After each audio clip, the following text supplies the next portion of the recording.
Actually मी दिल्लीमध्ये माझे एक बॅचमेट होता विलास मोरे म्हणून, त्याच्या रूमवर मी राहिला होतो कारण दिल्लीमध्ये राहायचा खूप जास्त खर्च आहे. सो त्या एक मला वाटतं एक 20 दिवसामध्ये मी विलासच्या रूमवर राहिलो. आणि गंमत म्हणजे खूप जास्त थंडी असते, इतकी भयंकर दिल्लीला थंडी असते की पाण्यात हात घालायची पण परिस्थिती खूप आवड असते.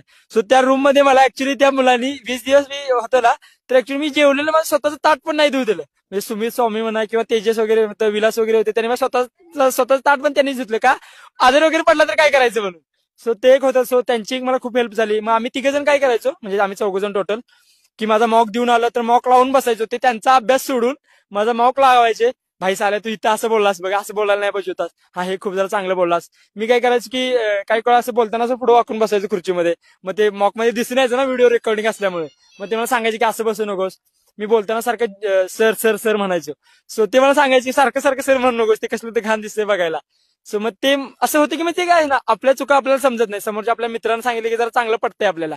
सो त्या चुका थोड्या मिनिमाइज केल्या.